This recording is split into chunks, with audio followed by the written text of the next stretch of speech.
every meeting. She's like, we're involved. Okay, so here's what was interesting, right? So like,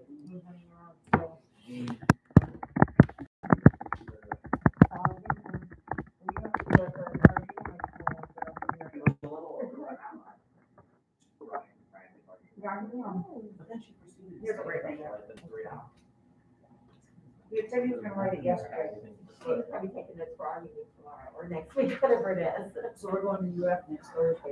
are we live? Yeah, we're Is live. anybody following right now? No. All right, I put the link out on those.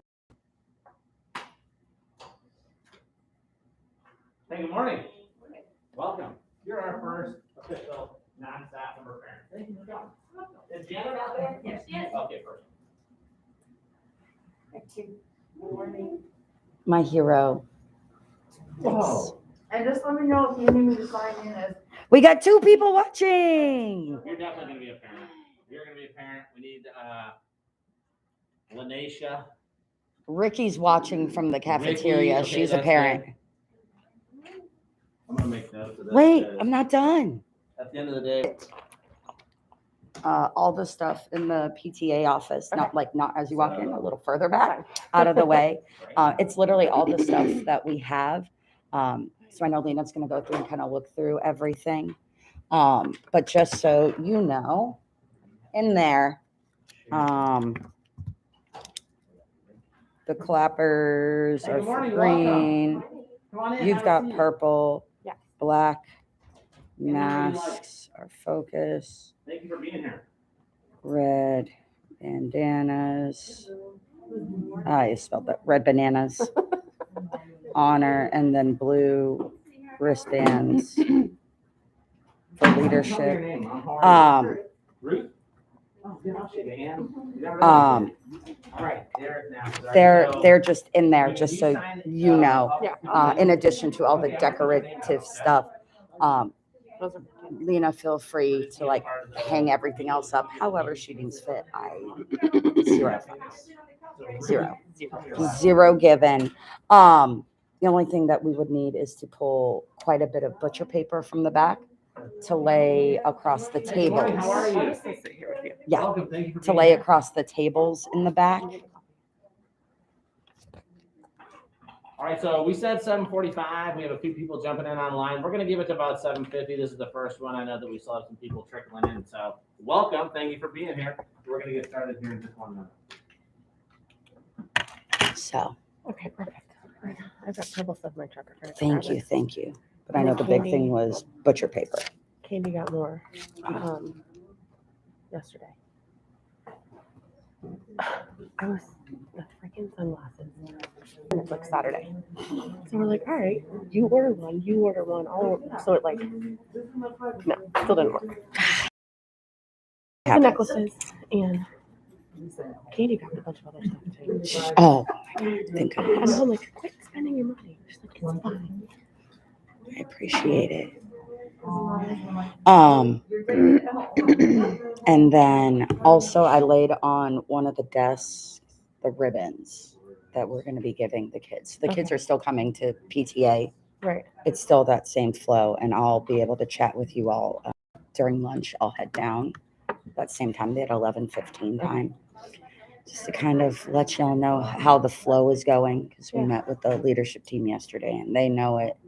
House leaders know what's going on. Teachers know what's going on. Now we Just tell want us to where make to sure. be and what to do and we'll do it. Yes. Trying to think if there's anything else, but I can't remember. I brought super Look at you. Perfect. You know what to do. I love it.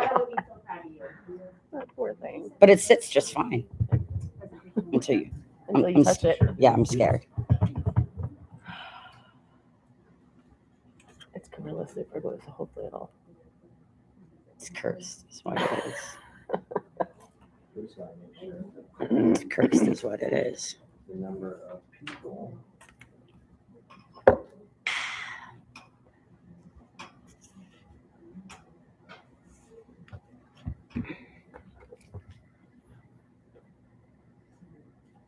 All right, so I gave PTA butcher, let them know about the butcher paper for the back. Butcher paper. butcher paper from back in there. Oh, the from the colorful. media center. Yeah.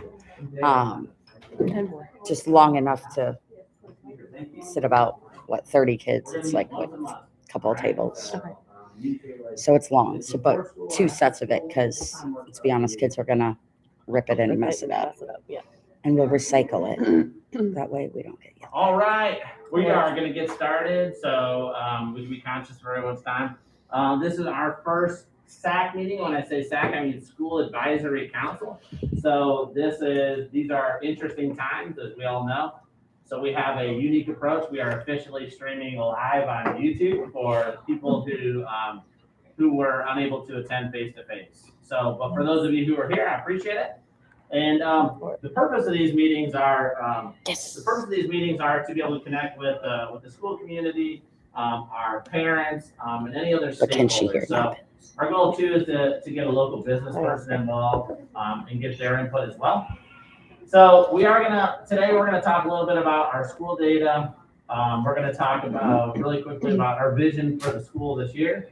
And then I really want to make sure this is about you guys and that whether it be staff or parents, if you guys have questions about our school and the direction that we're headed. So briefly run through our agenda. We're gonna do welcome. We're gonna talk about introductions, school to home communication. We are gonna talk about the COVID situation, all right, the C word.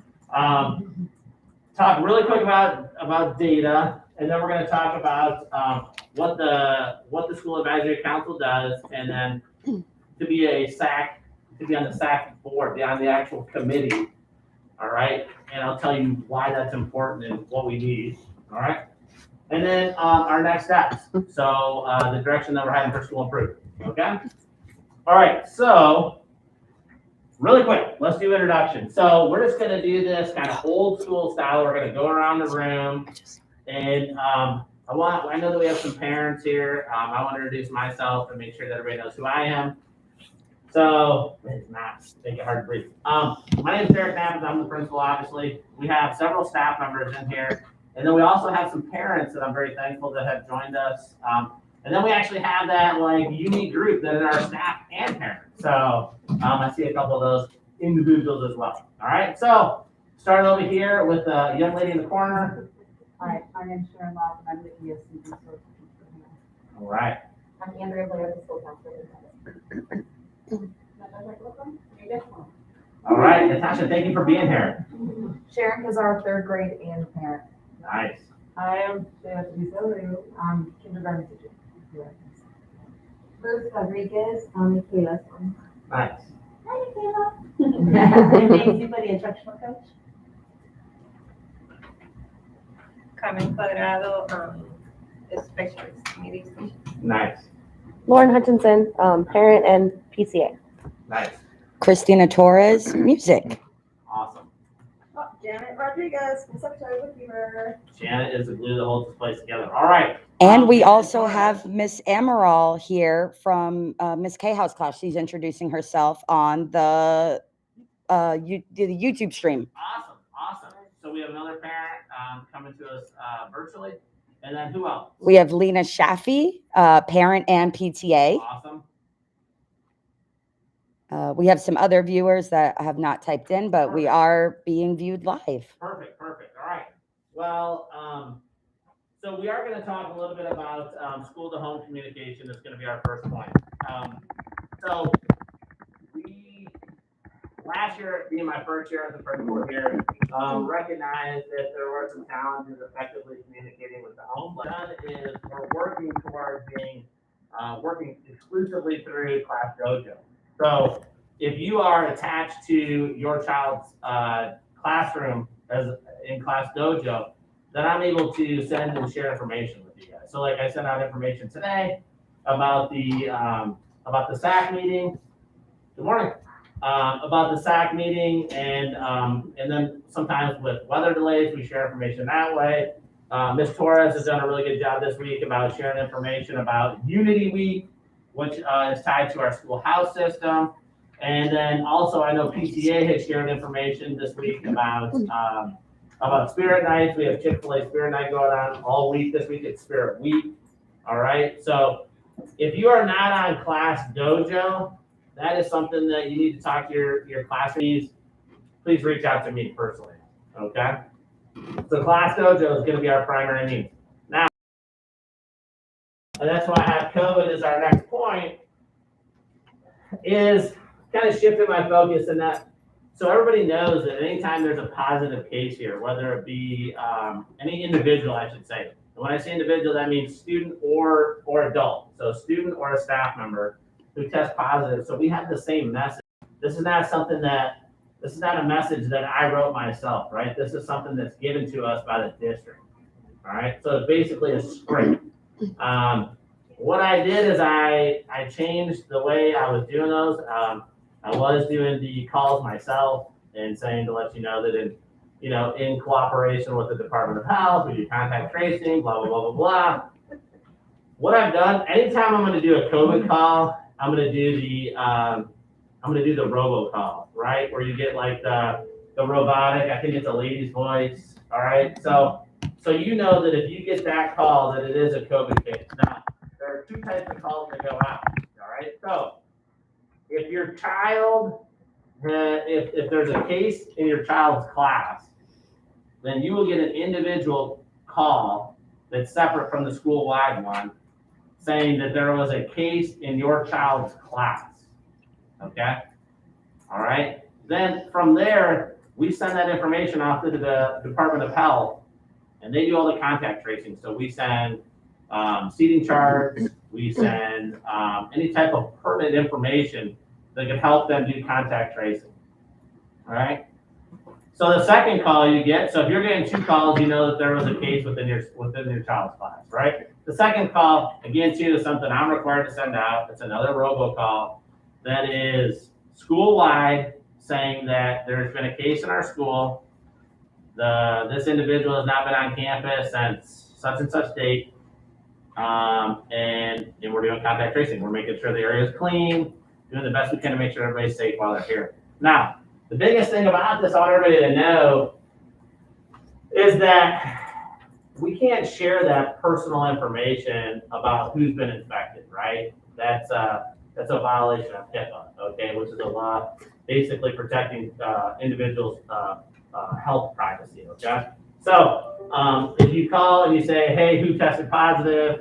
I can't tell you that. All I can tell you is that, yes, there's a child or a person, I should say, who tested positive in that class or in our school, okay? So if you get a robocall, that means it's COVID. If you get a personal call from me, or if you hear my voice on that, it could be like announcing, fall festival or other PTA events or anything else that we have going on at the school. All right? Any questions about communication? Any questions on these? Okay. All right, perfect. All right, so we're going to move on, and we're going to talk about data really quick. So this is a presentation that I showed to the staff 2 weeks ago, 2.5 weeks ago. So what we talked about really quick, I think it's important that everyone sees this, okay, is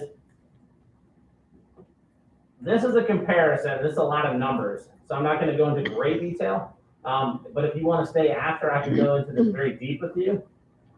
Why I think this is important is because I want everyone to see that from 2018, 2019, which is the last year that we took FSA before this previous year, we know that the 19-20 year was a gap that we didn't take it because that's when everything got crazy, okay? So from 18-19 and then last year's data, we have a comparison. So the state of Florida came out and said that we are going to collect test scores. We are not going to do school grade this year. So technically, our school would still be an A school as it stands, okay? But what I want everybody to know, what I want everyone to know is that we did drop in areas. And I'm going to tell you why I think that happened, okay? So the way that this works is that proficiency or the number of students proficient is that how many kids are testing at or above grade level, okay? So for ELA, which is language arts, okay? And language arts, we dropped 5 points where we're going with that. Learning gains, so anybody who had test data previously, all right, and then took the test last year, we count as learning gain, and we dropped there too. Okay. Our bottom 25, so, all right, our learning gains for our bottom 25, those are students who are in the bottom 25 based on their ability, right? Based on the performance that they displayed on tests so far, okay? This is our biggest drop so far, and this is our biggest area of concern. All right, this is the only double-digit drop that we had, but we dropped 17%. All right. Now know that this is only about 25 students, maybe 30 students. All right, but at the same time too, these are students who need to grow the most. So you see the numbers are very similar in math. However, we didn't drop nearly as much. All right, 5% proficiency, only 1% in our bottom 25. Those really critical students. Okay. The other area that we dropped was in science. From 18-19 to last year, we dropped 3 points. All right. So when we calculated all that, all right, our school came in. Now this isn't an official score because we're not doing grades this year, but we would have fell at about 56%. All right, which is a B according to the state of Florida. Okay, a 54 to a 61 is a B. All right. With that being said, it's going to sound crazy, but I want you guys to know that although you see a lot of red numbers over here, I'm okay with it, okay? And I don't want to freak anybody out when I say that, but I want the parents who are here, the people who are tuning in virtually to know like how incredibly hard that our teachers worked last year in a near impossible model, right? So we had teachers who started the year fully virtual, right? So they were working in their classroom, teaching a class of students who were all at home, all right? Some of those teachers made the transition to like a hybrid model or a blended model where they had a combination of students who are at home and a combination of students who were in the classroom, all right? So they had both. They were teaching both models at the same time. And then we had teachers who were just full on face-to-face the entire year, right? They had a class of 18 to 22 students. All those students were here all year, all right? Some people went through each one of those models, all right? And the challenge comes, and I want everybody to know this, is the challenge comes is that when children are at home, and then listen, I don't want anybody to misinterpret my message here, that if a parent decides to keep their child home, you are the parent, that's your choice, and I'm cool with that. But there are certain things that we do to monitor progress, like physically monitor, that were a real challenge when the kids are at home, all right? So the fact that we only dropped, we were a 62 in 18-19, we dropped 6 points to a 56. We dropped 6 points to a B through the pandemic. I'm okay with that because I know how hard we work to maintain that. And I can tell you that compared to other schools, all right, some schools had double-digit drops in all these categories. We had some schools had double-digit drops in all these categories, all right? We did not, all right? So in my eyes, and I want you guys to know where I'm at, is that we kind of persevered through this mess, right? Through the pandemic. Now, the last thing I'm going to say about data right now is that we have some lofty goals this year. Now that we're mostly back in the swing of things, you guys know that there are certain times when kids are out on quarantine for a few days, right? Maybe sometimes up to 10 days, all right? But as it stands, we are back in the swing of things, right? We have high levels of instruction going on throughout the school every day, all right? So where in math proficiency we scored a 64 last year, our goal is a 70 this year, all right? And to jump 6 points is a lot, okay? Learning gains for ELA, all right? We're going to grow all the way up to a 68. We're going to jump 13 points, all right? The biggest one right now is our 46 that we scored last year in learning gains for our bottom 25 in language arts. We dropped 17 points. We're going to bring that back up to a 65.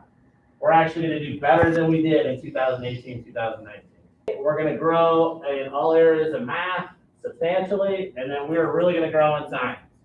All right, and I'm gonna tell you how we're doing that. What we're doing is trying to provide teachers with as much in-class support as they can handle. All right, so we have content area coaches or experts in that area who are leading teachers through planning sessions, PLCs or professional learning communities. And then our goal as a leadership team is to be in those classrooms, to be active in the classrooms, kind of inspecting what we expect, right? We know that we have a very talented teaching staff. We know that we have teachers with a ton of experience, which is a great thing. So we're gonna rest on their experience and on their expertise to really push our school to the next level, okay? All right, that's a lot. That's a lot of data. Does anybody have any questions about this? No questions? You have a question? Yeah, do you want? Actually, I'm gonna fly through this one, all right? All right, so really quick, then I'm just gonna go through this. These are grade level bands, so every year, maybe you've heard from your kids at home that they take an iReady diagnostic, and we call it BOY, boy, or beginning of the year. They take this assessment 3 times. They take it at the beginning of the year. We just finished it last week or 2 weeks ago. They'll take it again in the middle of the year. It's right before break, right? Yep. And then they take it again in the spring. Okay, so we call it beginning of the year, middle of the year, end of the year. Okay. Now, these are not grades. This is not tied to academics. This is not what shows up in Skyward. All right, this is a way for us to progress monitor, to monitor classes, to monitor students. Okay, green is good. Green with the stripes is really good. Yellow, I'm okay with, and I'll tell you why. And red is definitely an area of gray, okay? This is language arts, all right? So in this case for iReady, it's just reading. It has nothing to do with writing, okay? It's just reading. So what we're seeing right here is green, all right? Green means on or above grade level, basically, okay? That means that they're on grade level or they're above grade level, okay? Yellow means that as of right now, coming out of summer, that they're about a year behind, okay? Red, all right, basically means that they are 2 or more years below, all right? Now, listen, we sometimes expect this, right? This is after summer, or sometimes we call it the summer slide, in which students haven't had like that intense level of instruction. And it's okay because it's a diagnostic. This is telling us where our needs are right now and what we need to work on specifically before the middle of the year diagnostic. All right. I told you earlier that yellow I'm okay with. And I also told you earlier that we have a very talented teaching staff and we have a very hardworking group of teachers. That I can tell you that if they're yellow, they're a year behind, but the expectation is that kid makes 2 years growth. Okay, 2 years growth throughout the course of the school year, all right? So not only are they gonna make up that year deficit they have right now, but they're gonna become on or above grade level by the end of the year. All right, it's a challenge, but again, our teachers, we have some rock star teachers who can make this vision happen, all right? So you see, high group of students right now, what's it say right now? Green, or above grade level in 5th grade, okay? That's what this indicates. And then for yellow, quarter of our students are a year below, and I know that we can make that grow, all right? The students who are in red, all right, are gonna have specific interventions, what we're gonna do, maybe even things outside of the classroom, where we use some of our content areas, all right, some of that instruction, okay? Like Miss Locke. Miss Locke introduced herself really quick. Miss Locke is a specialist, all right, working with students with disabilities, all right? So she's able to work with students and help them make that multiple years growth, okay? All right.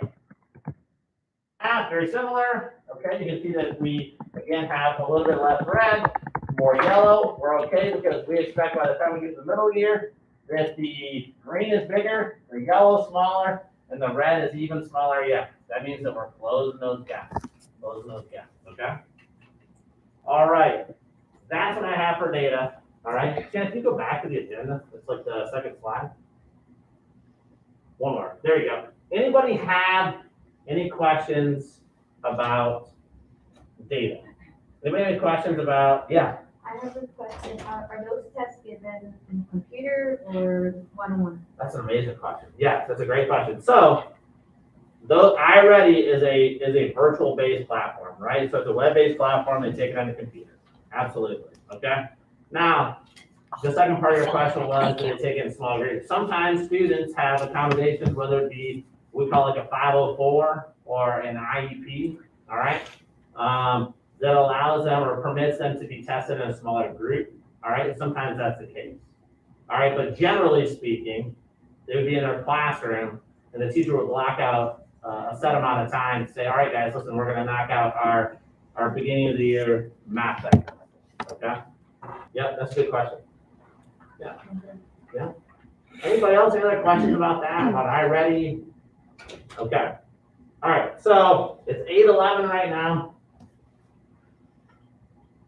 Voting members of SAC. So I want to tell you really quick why this group is so important, okay? And what the group has to be comprised of, all right? So the school advisory council is so important, and I actually had a parent on Class Dojo ask me, like, what is SAC? And that was my fault. So I put a response up there. The school advisory council is a collection of stakeholders, right? And by stakeholders, I mean parents, teachers, non-instructional staff members, so we call it classified staff members. If we can get a community business person to be a part of the school advisory council to help guide me, the principal, in the decision-making process throughout the course of the school year. All right. There are certain things, so in this group, it becomes so very important, okay? Because anytime the school is given money, right? So like you maybe heard of like school recognition funds or A+ money, all right? So when the school performs so well, they make progress, then the teachers are given money, the school is given money, okay?